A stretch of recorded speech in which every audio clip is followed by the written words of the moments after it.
Today's episode is brought to you by Munchie Mug, the world's #1 premium no-spill snack cup. Listen to today's episode for a special offer from Munchie Mug. Munchie Mug, making your life less messy. Hey everybody, welcome to Don't Make Me Come Back There. We are a funny podcast about family. My name is Dustin Nickerson. I'm a stand-up comedian and the host of the aforementioned podcast. And alongside me on the due south wall of our state-of-the-art recording studio / our home bedroom is my lovely wife, co-host, and CFO of Dustin Nickerson Comedy, Melissa Nickerson. Hey there. Hi everybody. Thanks for tuning in to our little podcast that could. We are so great. It's full, so great. We are great. We are great. And I am trying to work on my self-esteem. And so... We are Now's so the great. Time. Just trying to place. Yeah, just trying to put some value on myself as a human, as a man, as a husband, as a father, as a comedian. Just we are great. We are great. And we are Everything's great. Everything is great. And we are grateful, which is what I was actually trying to say, for you tuning into our podcast. Welcome back, Backseaters. It's so wonderful to have you on this lovely Wednesday or Thursday or whatever day you're listening to this. Maybe you're in the future and you found this and there's a new day of the week. Maybe there's a new day of the week in the future. Maybe we're like, we need an 8th day just so we can feel something new. And they're like, welcome to Flemsday. I wasn't thinking we were going to go there. Yeah, Flemsday. Yeah, of course. How did you not see this coming? Flemsday could go either way. In one scenario, Flemsday is a good thing. It's a new weekend. And we, as we've gone down the future in this society, we've realized we need more breaks. We need a longer weekend. We need a 5-day work week, sure. But we also need an extra weekend and weekend day. And it's Flemsday is the new Sunday. So that's actually going to extend your work week. Correct. That's correct. It's not great news for me, but for most folks, Friday bleeds into Saturday, bleeds into Sunday. Now we have Flemsday. Flemsday is the new Sunday. All negative connotations with Sunday are gone because now it's in the middle of your weekend. Now Flemsday is the day that you got to go back to work. So now Flemsday scaries. Now the other alternate reality of this is that things have gotten much worse. Capitalism has gone way further than we could have ever imagined. There is 99% of us are the working class society. The 1%ers are now ruling everything, and they actually created Flemsday as an actual extra work day. So now Flemsday just comes after Wednesday. Monday, Flemsday. Tuesday, Wednesday. Flemsday is the new hump day. And Thursday, Friday. Wednesday, when you wake up, the former hump day is just a new Tuesday. Flemsday is the worst thing. The one perk is they did add Flemsday night football. So we did get an extra football game out of it, but that was just a gift from the ruling monarchs. Flemsday French fries is kind of the new Taco Tuesday. No, it's Flemsday fajitas. There's Taco Tuesday and fajita Flemsday. And Wednesday you take off. So listen, you've got Flemsday night football and you have fajita Flemsday. Just whatever you can get before you go back to the factory. Of where we don't actually have real bosses anymore. It's just robots, just robot bosses, and we are somewhere in between servants and working class. Somewhere we're not actually full working class in this day, but you know what? This week, Flemsday Night Football is in London, so we've got that to look forward to, and that's all we can really look forward to. Happy Flemsday, Backseaters! In the future, I hope it's a weekend and not an extra work day for you. Today, we're going to talk about more than Flemsday somehow. I don't listen, guys. Recorded a comedy special on Sunday. I'm just working new ideas out. Flemsdays. Blank slate.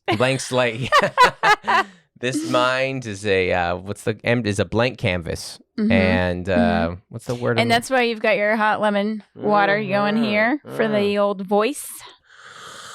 Oh, that's nice.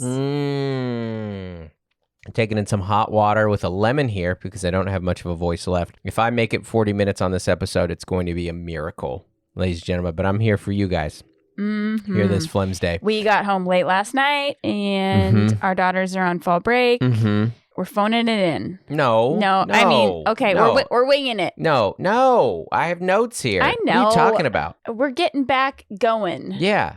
That's okay, what you're trying to say. We're fine. No, we're not okay. If we're phoning it in, you know what we do when we're phoning it in? We run reruns. And we say, Steven, that's true. Give him an intro, baby. So, anyways. This is not improv. No. Planned. No, but we were at the Addison Improv on Sunday. That's right. And we've got to do a couple of show recaps here and just say thank you. First off, I forgot to say thanks to everyone from the previous weekend. Those of you who came and saw me in Lynchburg at Liberty University, thank you. Super fun show. Great to be back. Always fun to go be there and just feel like when I'm at Liberty, I'm like, I'm the comic for this job. Yeah, absolutely. They're your crowd. Yep. And I can't believe that is your second performance there in the same calendar year. Since February. Yeah. That's nuts. Yeah, it was great. But some of the kids are new. Some people graduated. Well, and there's family and then there's fans and there's new people. I said to them up top, I said, the last time I was here, I made fun of your college. I made fun of your city. I made fun of the people in charge of this institution. And I did some very borderline inappropriate jokes for a Christian university. So I am very surprised to be back, especially for more money. So my hat's off to you, Liberty University, for making such a decision. You clearly have a good sense of humor about yourself. You know what? I will give you example A, the Mormon Church, and example B, Justin Bieber. Having a good sense of humor about yourself is a great path to redemption. When they see you don't take yourself too seriously, it can. I laughed really, really hard when we saw the Book of Mormon on Broadway, and you flap to the Mormon Church has bought an ad in the playbill that says the book's always better. Check out the Book of Mormon. It's such a good ad. Oh, it's such a good ad. So good. And, it just shows that they are the self-awareness and have a sense of humor about themselves. So, and then Louisville, that was a lot of fun. I love Louisville as a city. The new club there is fantastic. Thank you so much to all of you that came out. That was a fun Sunday 5 p.m. show, which someone just sent me an email about this. I wanted to read it, actually, because I've been doing some of these earlier shows. I did see someone said, we're home by 9. It's perfect. Yeah, here we go. This is from Ruth. Ruth's been a listener for a long time. She said, early Hi, shows Ruth. and parents, subject. Hi, Dustin and Mel. I wanted to affirm what you said a couple weeks ago. Yes, early shows for parents are awesome. We recently purchased tickets for your 7 p.m. Saturday show in Royal Oak, which is an hour-and-a-half drive for us. Our kids have a 9 a.m. soccer game that morning, early morning, and my mom is being gracious enough to babysit for us, knowing that she'll have an early morning on Sunday. If your show had been any later, I don't think we could have swung it. Been waiting for you to do a show in our area for a long time, and it saved my birthday money for March to get the tickets. So having it all come together is a big deal. I'm so excited to see your stand-up show in person. If you see my flannel shirt in the audience, know that it's in support of a 2+ year backseater, not just a coincidence. Thanks for the laughs every week. Y'all are the best. Thank you, Ruth. Amazing. I know you, Ruth. Ruth, you've been a fan for a long time. Really appreciate you. That's you awesome. Early adopter. The funny thing about the show in Louisville was that was the only show that night. And so I was just done with work at 7. And I was like, well, I mean, in theory, I should just be able to go to sleep right now. But of course I can't. It's 7 o'clock. Yeah, and that's also 4 o'clock on the West Coast. Right, exactly. Yeah. Now, that date that she's referring to is October 14th and 15th at Mark Ridley's Comedy Club in Royal Oak, which is in 2 weeks, and that is my next headlining date. And then after that, all I have left is Philly. Philly, you're ending this tour, and then St. Louis got moved to January 6th and 7th. That re-ups then. There'll be more headline dates in 2023, but if you want to see me this year, Philly's the last opportunity to come see me headline. So, all right, there you go, everybody. This it's crazy because you used to list whole web. Yep. All those dates, and now you've done them all. And now I have done them all. In addition to that, we have officially recorded the special. This last week in Texas was so fun. I am so tired and beat. I am the most tired, but I get some rest today during a root canal. Cool. So excited. If you are a regular of this podcast, you know that our family has teeth drama. Drama. And I would say I'm at the center of the drama. You're very dramatic. I am very dental dramatic. There's good news, though. Joel gets his braces off this week. Yeah. For the second time. He wore braces young, got them off, gets them on. I forgot he had that round of braces the first time because I brought it up. I was like, are you excited? Do you know what it's going to feel like? Or what do you think it's going to be? He's like, yeah, I've done this before. That's crazy. Yeah, he was so young and it was so long ago that just seems like a million years ago. Yeah. But yeah, during the pandemic, I was like, well, we might as well put them in braces because they've got masks and school's barely happening, and it's exciting. We've finally finished our first child. We told that to with braces. We told that to Gloria. We said, like, this is about as good a braces experience as you're going to get, because about like a half of it is going to be masked. Yeah. And then taking 2 kids to appointments, just kind of 2 birds, 1 stone. Right. You know, like they're always inconvenient. If you can knock out 2 at once, it's helpful. Absolutely. Yeah. And then throw in some dad, you know, mom will keep grinding her teeth and then gagging on her mouth guard in the middle of the night. Yes.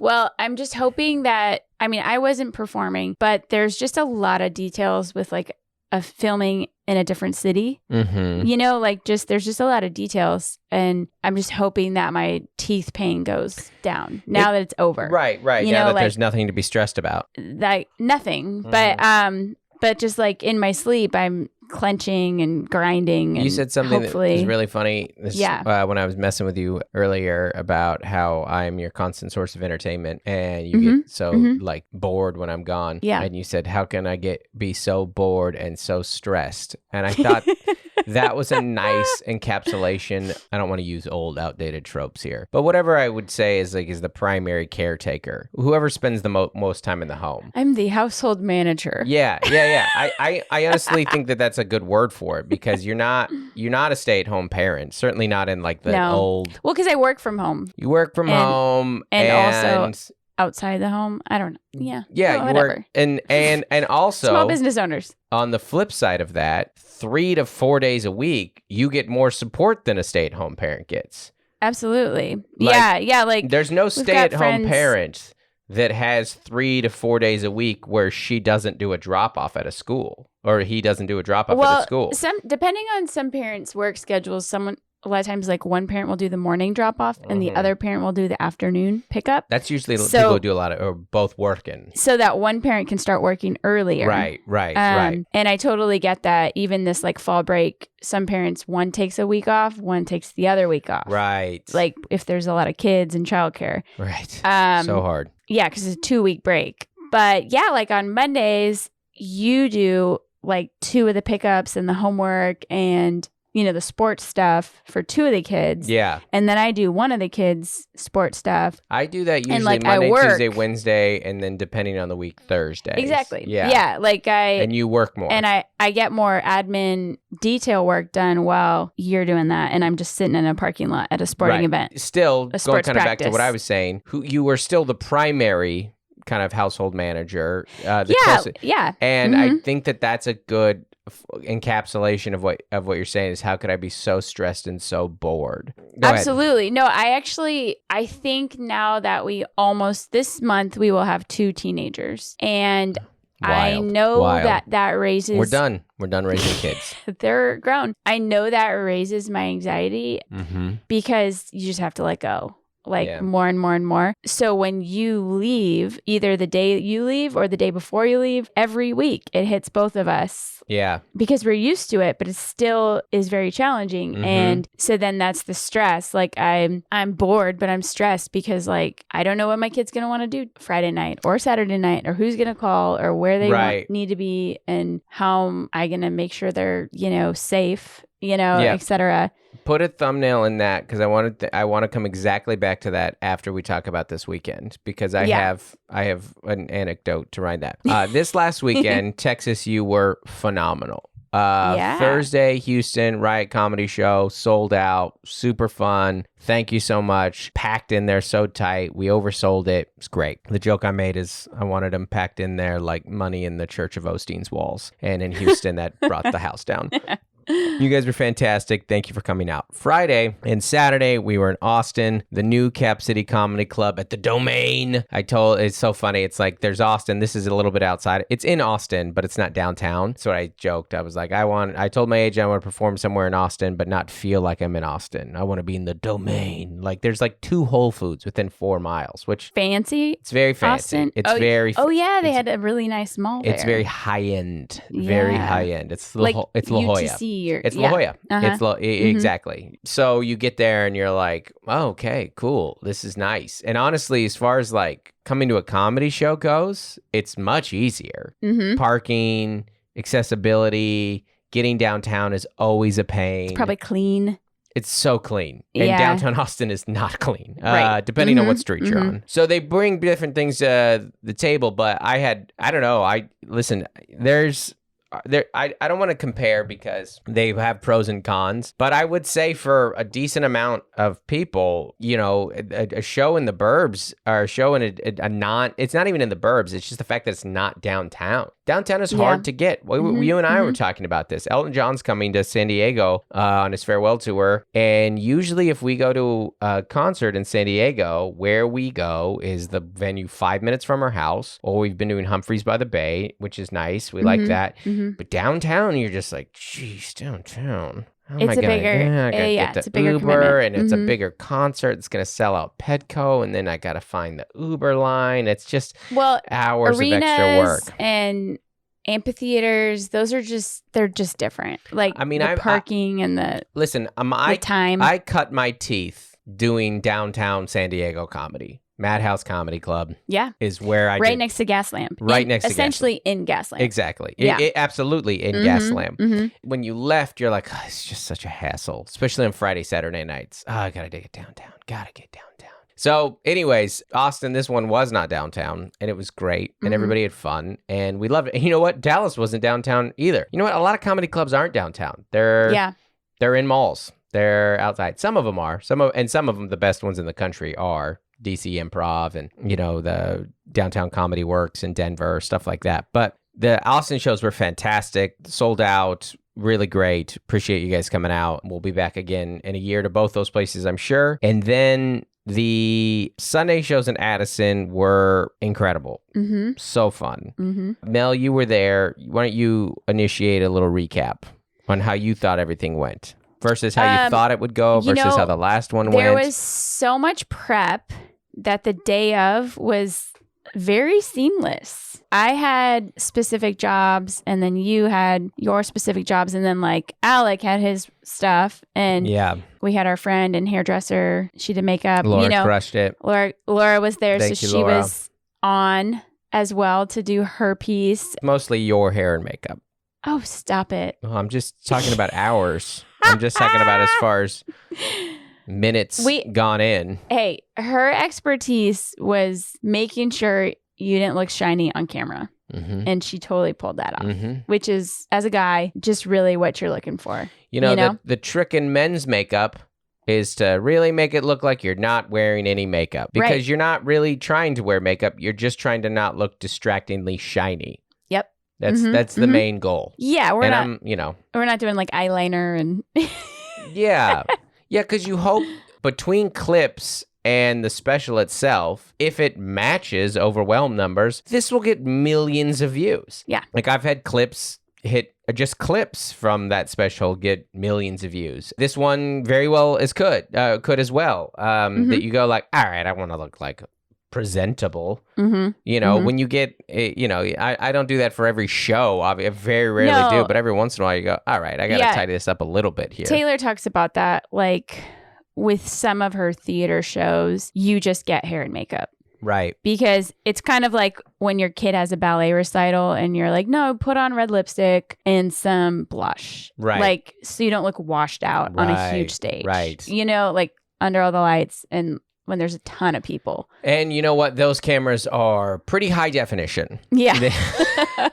They are, I mean, there's just so many, and if something's off, I think my Don't Tell taping's a great example of this. I was looking very pale, but that's fine. I'm a very pale person. But also... It was like January. But even more so, my glasses had smudges on them. And I remember cleaning them, but... And people just blew that up in the comments. Yeah. Oh, all I can see is his smudged glasses. It's so funny how... You're just like, well, thanks for the comment. Yeah, it helps the algorithm. I'm just trying to avoid crap in these comments here, but... Anyways. Yeah, no, I mean, we've filmed a special before. So you knew early on in this headlining tour to start like cutting the fat and trimming. And as much as you want to keep tweaking the jokes, to just tell them, like perfect them, save the new premises for the next hour.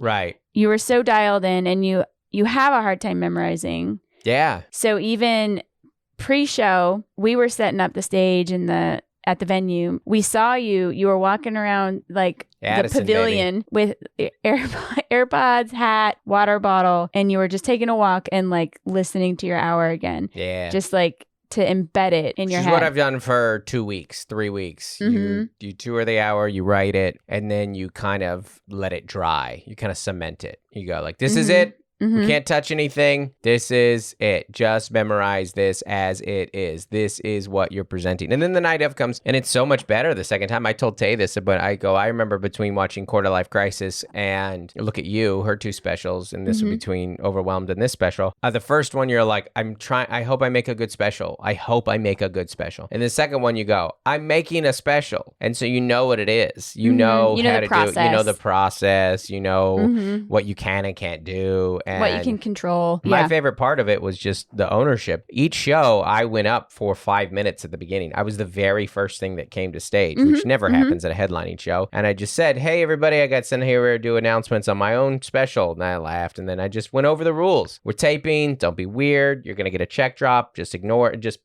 double the tip. Take care of that. If I mess up, I'm going to reset and you're going to laugh again. We all have roles to play here. Stuff like that, which ended up not happening. I didn't reset a single joke, by the way. Yeah. I did forget a joke in the second show, but I think we're going to release a blooper reel. I think that'll be funny. Yeah. I think we might release it after the special and be like, here's an extra thing. Here's the bloopers from this, or we'll put it in the credits or something. All that to say, it went great. I love doing comedy pretty much everywhere. There are certain cities, pretty much the cities between the coasts, that I adore. All respect to the coasts, but Dallas and Chicago are my 1-2. That's really what I'm saying here. I love Dallas and Chicago. The fans in the crowd were amazing. Yeah, and they were so sweet after the show, and they all really wanted to be there, and you could tell. If your city, Dallas, had any part of it that was aesthetically pleasing, I would move there.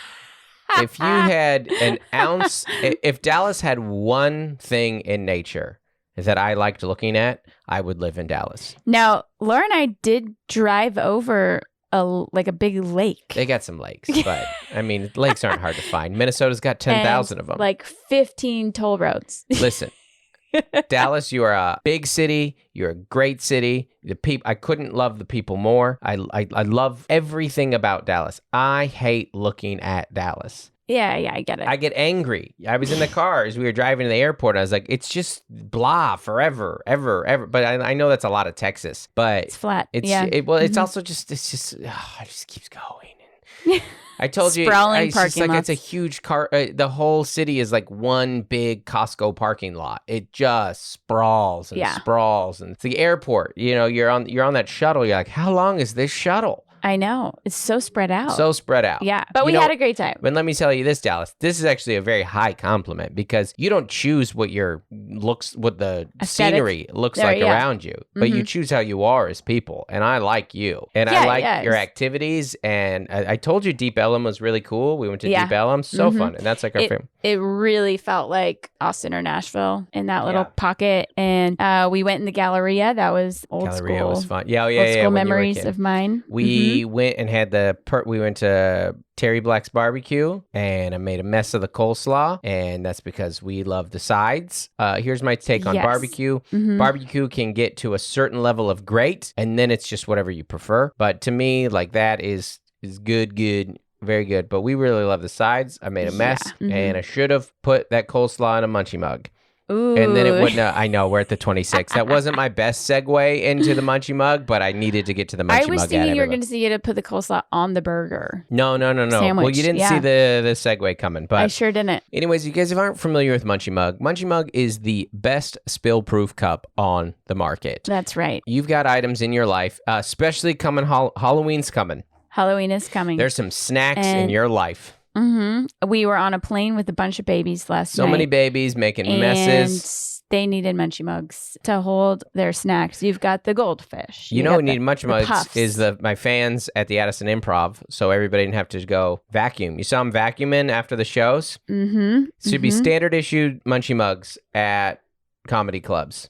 Perfect. That serve popcorn. Yep. They've got the soft fabric lid. Sensory experience, a variety of colors. If you get made right here in the USA, dishwasher safe. If you guys go to munchiemug.com and use promo code Don't Make Me, that's all one word, Don't Make Me, no apostrophe, you're going to get 25% off your entire order. If you go to munchiemug.com, use promo code Don't Make Me for 25% off your entire order. Munchie Mug. Making your life less messy. Okay, so we were talking about our teens and weekend plans. Yeah. One of the weekly challenges that we have right now is trying to like help our teenagers make plans that are like reasonable in actual plans. Yeah, no, I mean, I remember, and so do you, staying home on a weekend is like so not cool, you know? And I know they've got like the internet and their phones, and we didn't have so much of that. Right. Like Gloria went to her first high school football game. Which is fun. So fun. With her brother. And met up with some of her friends like 2 weeks ago. So yeah, they're kind of realizing like their friends aren't all driving yet, but they just have more options. Right. And some of that's like post-pandemic, and some of that's just their ages. Joel's probably going to go to the, haunted trails. Right. It keeps getting planned. Classic teenager stuff. That's right. Classic Halloween thing. Also, they're just kids. So there's a couple, Joel goes like, yeah, the girls in our group just kind of like figure it out, and then we just go along, which is so funny. Which, there's something to be said for that. It's just all last minute. Like he went airsofting like last Saturday. Right. And I was like, what is this? Like, you've never been to this kid's house. Like, is it a birthday? And then this is teen boys. They're just like, hey, if you want to go airsofting, turn in this waiver. And your parents have to fill this waiver. So much of youth was trying to get your waiver filled out. And it's adorable because they don't have like invitations anymore. Right. Like links, to RSVP and, like the parents are like, just handle it. Just handle this. Invite your friends, and if they show up with their waiver, they can go. Sure enough, it was a friend's birthday party, but you just never know. None of it is planned. It's not on a calendar. It's just they just wing it. Right. And hopefully you can make it work. Saturday, Joel called me. You were in Dallas. I was on my way to Dallas from. Yeah, I flew in. You flew in Saturday and I was at a dinner. Well, I was renting a car and driving, and you were renting a truck. I rented a truck. You didn't? Yes, lifted truck. We rented an SUV, a nice SUV, and like, that's not available. Here's a big old truck. Well, they wanted to give me a minivan. Yeah, and you said no. And I said no. And you said but the truck ended up be helpful because we I don't know the name of the church, but a local church, a pastor named Dustin, let us borrow some. We use curtains, and piping. So yes, everybody, on my upcoming special, there are curtains that are used at a church, and that is my opening joke. I bring that up. Yeah, no, it was fantastic because they were perfect. And those are the type of things that people charge you hundreds of dollars for. Yeah, by if the we way. had gone to like a events rental company, and so that's why I needed the truck, because it was like a 15-foot pole, and I've never driven a truck. I've never rented a truck. This was like a beast. It was so big, but it had the backup camera, and you were great. Yeah, it was big. When I got behind the wheel of it, I was like, okay, this is taking some adjusting. Yeah, and the church was like 35 minutes away, so like it was a whole escapade. Right. Yeah. Right. Yeah. But anyways, that's why I wasn't texting Joel back, and so you were driving with Alex, so he called you. So Joel called me. So that was my days were. Oh, if you guys have ever wondered, like dreamed about being a stand-up comedian, know that Thursday I woke up in San Diego, California, flew a direct flight to Austin, took a 30-minute Uber to the venue. I didn't have a hotel that night. So I was staying in the venue. I promptly just left my stuff at the venue, had diarrhea. Road's fun, baby. Oh, I had some road tum. Took a nap in the showroom. Right. There were no couches in the green room, so I just took some chairs, put them together. Usually there's a couch in the green room. Which you might not want to put your face on anyways. But I just took a nap in the showroom, got up, walked, got some Smoothie King and a cup of coffee, went performed in said venue, then got in Alec's van, which Alec lives in. Alec Parent, who opens for me and directs this special, lives in a van. And we took that van. So woke up in San Diego, went to sleep in Austin, but did a show in Houston in between those things, which is not unlike what I did this is twice I've done this in the last few months, where I woke up in one place, ended up in a place, but then did a show somewhere else in between. So I traveled to 2 destinations in one day. Yes. That was so that on Friday I woke up in Austin, which I was so glad to do. Yeah, because then you could sleep and relax and perform. Exactly. Yeah, get some rest. So anyway, on the drive on Saturday, we performed and then drove to Dallas. So same idea. I would wake up in the city that I was going to perform in, which was here. Now in the segue in between there, Joel calls me and Joel's like, "Hey, I want to go to Oktoberfest in the Village." And I was like, "Okay, cool." And then I ask it, this is our whole conversation. I go, "Who's going to take you there? And who's going to," or no, I go, "What's your ride situation?" He goes, "I'm not sure yet." And I go, "When are you going to go?" "I'm not sure yet." "Who's going to go?" "Oh, we're still figuring that out." And then I go, "Okay, so call or text me when you know who's taking you, who's picking you up, how much money you need, and who's going to be there, and what are the times." So those are the 5 things that I told him. How you getting there? Who, what, where, when, and why? Who, what, where, when, and why? All and he did, I think, communicate that to you. And I go, "You have an hour to tell me because I'm about to get on stage." Actually, I just saw the Ring doorbell, and so he communicated to the sitter. His sitter drove him and came home alone. So that's how we figured it out. So this is so funny because I told him to communicate all these things to me, and I felt so good about it. I was like, that's the perfect thing that I just said to him right there. I just said perfectly, and then you were the middleman, and he just took you out. And then I think he just told the sitter, "Can you take me to the Village?" Right. So it worked out. And I had taken. I would have rather him done that in the first place. Right. That's why we have a babysitter. Yeah. I had taken them to the Oktoberfest in the Village on Friday night. Right. They had just done that. Because I was like, "No, you guys, you're going to have to kind of work within this schedule." Right. 3 kids, 1 babysitter. Right. 3 days, But it is good. They worked it out. They did. I just had felt so proud about my answer. It was a good answer. It's good. There were 2 other little parent moments that I'm like, it's so funny because you're like, gosh, I'm 15 and a half years into parenting, and I wish I would have known some of these things earlier, or I would have adapted or implemented them in my life earlier. One, this is a ridiculous. Remember, yesterday as we were flying home, we were watching Parks and Rec. Yeah. And there's an old episode where Ron Swanson, he's like dating a girl, and she has 2 daughters, and he's taking them trick-or-treating, and then one of their tiara breaks, and one of them broke the other one, and now she's like, "Yeah, I don't have one." Classic parent predicament. Yeah. And I kind of stopped watching the show and went into like dad mode, parenting mode, which was like, how would I handle this situation? Yeah. One of my daughters broke the other daughter's tiara, which is all very plausible in my life. Sure. And it's Halloween, and now one's mad that one hasn't, the other doesn't, What would I have done? I would have said that, and then I looked at you, I paused the show, and I go, what I would have done, because they were both dressed as princesses. I go, well, just switch the tiara every other house. Yeah, and Ron He broke it, and now neither of you have it, which is, just for comedic intent. Obviously, nobody would do that. But I thought mine was a perfect solution. It is. Just switch. Good. All right, every other. Yeah, and then they probably would just forget. They would get tired of switching. And stop doing it, and nobody cares. And the actual good parenting moment that I had today is when we were in the car. I was driving Joel to school this morning. That was our compromise that I knew. So I had a big meeting with my highfalutin agent types today. And our flight got delayed. We got home late. Yeah, and I was like, I want to sleep as close to that meeting as I can. So I'll take Joel in, so you sleep a little longer consecutively. Yeah. I'll take Joel in, and then I will come home and go back to sleep for a little bit longer than you do. And that worked out great. So I take Joel in, and Joel's got a big Spanish final today, and just finals week, and he's got a lot going on. Then he was like telling me about the sitter and how the weekend went. And I'm not going to air anybody's dirty laundry, but he just told me something that I wasn't like thrilled with how it got handled. And I brought that up to him, and I was like, really? You did that, huh? And he started to argue, and I was like, don't do that. That's pretty much, I was like, you shouldn't do that. That's what I said. And he started to argue. He started to talk back, which he does, and I do way too much with him. And a lot of times it's my fault because I take it personally, and I get easily offended. Or if I feel stupid or whatever it may be, and I go, hey, Joel, I'm not going to do this with you. I'm not going to argue with you. I've said everything I want to say on this. And he started to do it again. I go, Joel, I'm not going to. I go, don't say anything. Just don't say Right. anything back. Just go, Yeah. my bad. And I go, and he goes, my bad. And sorry. And I go, we're done. That's it. That's all this had to be. That's all this had to be. You're in this house for probably another 2 to 3 years. You won't be under my direct domain pretty soon. Yep. All I'm asking for right now, let me coach you in this. Let me tell you to do this or not do this. I'm not going to go up with you. And I was like, man, now I'll probably scream at all 3 of the kids tonight. I don't,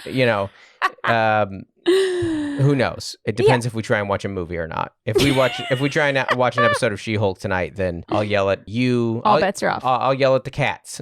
Just be quiet during movies. Anyways.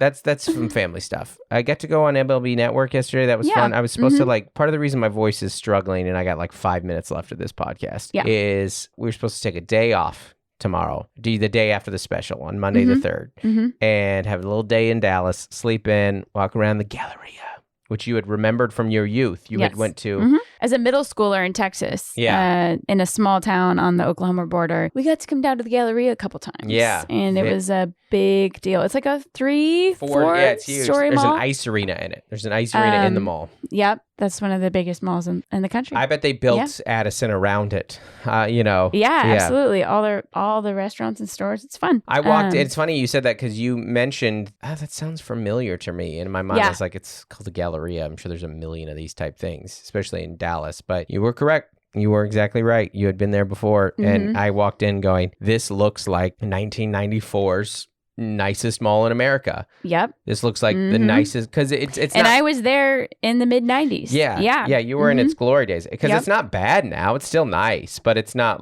pristine. Well, malls are just with online shopping and they aren't what they were. Oh, also, department stores. You will not impress me with a mall now that I live in Southern California because the malls are outside in the sun. Because what the worst part about the mall is the inside hallway stuff. You're that's part of the vibe and stuff, and it's fun walking around. Well, just the moderate climate that you can, it's such a flex that you could have an outdoor mall. You're eating your Wetzels in the sun. Points for San Diego. That's for sure. Spectrum Center in Irvine is maybe the nicest mall I've ever been to. That's true. That one's incredible. Super It's nice. a SoCal they have a Ferris wheel. Yeah. Yeah. Exactly. SoCal has its problems, everybody, but outside malls are a lot of fun. Outside schools, the whole thing. But I was going to take Monday off, and then the Mariners clinched a playoff spot for the first time in 21 years, and MLB Network and I were in discussion about, and I was like, I actually texted the producer, and I was like, I'm available. Yeah. And they brought that up when I was on air yesterday. They're like, yeah, we heard you text the producer on Monday. And they listen, it's very fun for me getting to be a friend of that show. Off Base is really fun with Keith and X and LG. And then they have a rotating fourth guest. Fun. And that's the one. I've been that guest before. And then I've come in now twice. And I'm the Mariners correspondondent. Yeah, it's great. That was my title, was comedian / diehard Mariners fan. And you're like, you better believe it, baby. That's what I'm here for. So it was super fun to get to do that as well. I also was going to say thank you to a couple comedians that helped promote the Dallas dates. Taylor, of course. If you were in Dallas, you had a very special treat that my openers for that show were Aaron Weber and Taylor Tomlinson. They were great. Oh my gosh. That's a 3-headliner show right there. What a show. And it was really, really fun. Congrats to Nate on his taping as well. That I guess Nate Bargatze has a taping. Who cares? No, it's amazing. He's one of the greatest comics. The week before, we didn't talk about this, the week before he did his... In Phoenix. In the round, the same place that Louis did one, a famous one, and then George Carlin did his most famous special. Wow. That had the 7 words you can't say on TV or television.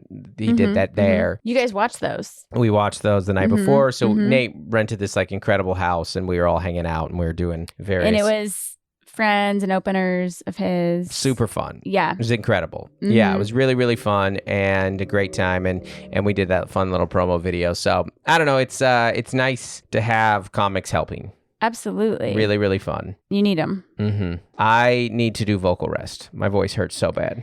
You do. I've realized that vocal rest is one of the more pretentious sounding things that you can say, though. I need to do vocal rest. I know. But it doesn't seem real. It seems fake. Yeah. But it actually is real. What I'm saying is you have to go kick the girls off screens. Have fun. Thanks, everybody. All right. Bye. Hey, thanks for listening, everybody. Wanted to give a special shout out to our As Essential as Oils patrons. That's our $25 a month and up level patrons. Thank you so much for your support of the podcast and Dustin Nickerson comedy. That is Trey Turner, Nathan and Jennifer Merritt, Adam Bush, Jennifer Ashley Downs, Juliana Smith, Jordan Cowan, Code to Grow, Courtney Eibling, Lori Amos, Dave and Melissa Cox, Isaac Terron, Farrah Journey, Bonnie Galindo, Carrie Teague, Avril Griffiths, Jessica Sewell, Rachel Kennedy, Dave Hoagland, Demarius Diaz-Stevens, Nicole Carraz, and Tiffany Payne. Thank you so much, everybody.